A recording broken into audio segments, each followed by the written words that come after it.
Showtime.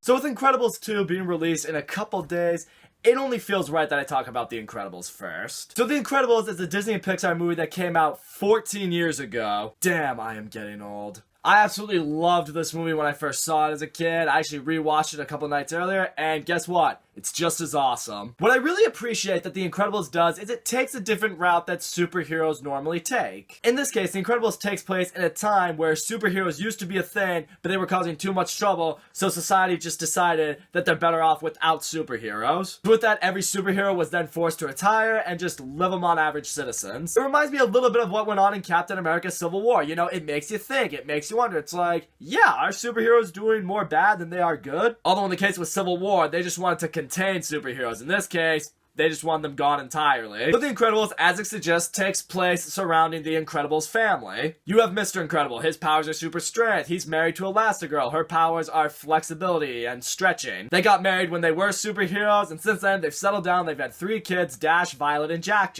And what is cool is seeing the fact that their parents were superheroes, the kids got superpowers too. Dash got super speed, Violet got invisibility and generating force fields, and then there's Jack, who actually doesn't have any powers. Or does he? Can't wait to see how they explore on that in Incredibles 2. It's gonna be awesome. And what I love seeing with Mr. Incredible is he hates this everyday life. He hates his job. He hates his boss. So he didn't want to give up that superhero life. He loved being a superhero. He loved everything about it. He can't help but feel that he's meant for more, that superheroes can do good. But lately, he's just been resorted to going out and fighting local crime with his best friend Frozone, who's also a retired superhero. He's an Iceman voiced by Samuel L. Jackson, which makes his character awesome. And then one day, his boss is just being more of an asshole than usual, and it finally causes Mr. Incredible to lose his temper. He takes his boss, and he throws him through a bunch of brick walls, and nearly kills him. This, of course, results in him losing the job, and what I also really love seeing here is how the government plays in the role with these superheroes. Mr. Incredible's talking to one of these government agents, and he tells him, it's like, look, this is a big problem for us, because now we gotta erase memories, now we gotta pay to keep the company quiet, now we have to relocate you and your family so superheroes aren't discovered, so your identities aren't discovered.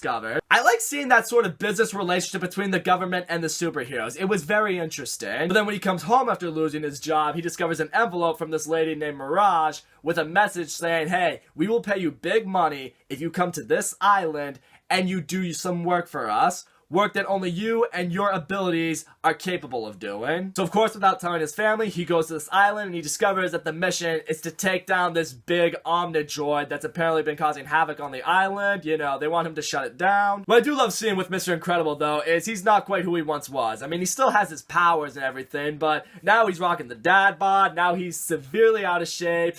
You know, It's been a while since he really had his work cut out for him. So he arrives on the island, he fights with the Omnidroid. This thing was fucking awesome. With its tentacles and its claws, and the fact that it's a learning robot, so the longer you fight it, it begins to get stronger mentally, you know, it figures out how to beat you. But at the end of the fight, Mr. Incredible wisely is able to get the robot to destroy itself, which ends that fight. That's after this mission, now his super suit is ripped, so he goes to visit Edna Mode, who is known for being the costume designer for all of these superheroes. Getting into Edna Mode right now, this lady is awesome. I mean, she's hilarious, she's obnoxious, she's snobby, she's very pushy with everything. I wouldn't really call her a pleasant woman to really be around, but hey, she's really smart, she knows exactly what she's doing, so I guess she's allowed to act the way she wants. And so when Mr. Incredible visits her, she's like, no, darling, this suit, it's no good anymore. You need new suit. And now with his new suit, Mr. Incredible goes back to the island because there's a new mission for him, and that's to take down another Omnidroid. I'm honestly a little surprised that Mr. Incredible at no point thought, it's like, you know what, why do you guys keep building these things? They're just gonna keep getting released and then wreak havoc and kill anyone who tries to fight them. Just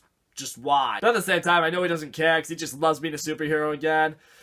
Yeah, I guess in hindsight, I probably wouldn't think too much into it either. But this time when he fights the Omnidroid is just beating the shit out of him. It's just about to kill him. And then this man flies down onto the Omnidroid, a guy who controls it. He shuts it down. And, you know, he starts talking to Mr. Incredible, you know, kind of bragging to him. And he's just like, oh, you don't remember me? I'm your biggest fan. It's at this point Mr. Incredible remembers from the very beginning of this movie that this was a young boy, big fan of his, calling himself Incrediboy, who was trying to be Mr. Incredible's sidekick, but he just brushed him off entirely. And that really tore apart this kid. It really hurt him, and now he's a supervillain named Syndrome. And he's been spending his time getting incredibly wealthy, building these really incredible weapons. And along the way, Syndrome has Mr. Incredible captured because Mr. Incredible has figured out what his big plan is. And that has been bringing every superhero out of retirement, bring them to his island so they can face off these various Omnidroids, have them get killed by these Omnidroids while he makes the upgrades he needs to along the way. So eventually, he will be the only person with superpowers left in this world, and then his big plan is to send a finished Omnidroid onto society, have it wreak havoc, have it kill people, and then he'll show up and just use his controls to save the day and become a superhero. At this point, Elastigirl is starting to begin that something's going on with Mr. Incredible, so she goes to visit Edna, where she discovers that Edna has been making the whole family new suits. She's able to figure out where Mr. Incredible is, so she makes her way over to him, while Dash and Violet stow away aboard her jet. Unfortunately, the jet gets blown up by Syndrome. They all fall into the ocean. Thankfully, everyone survives. They make their way over to land. And what I love right here is Syndrome has sent his men to go after the family, but it's right here. You really see it with the kids.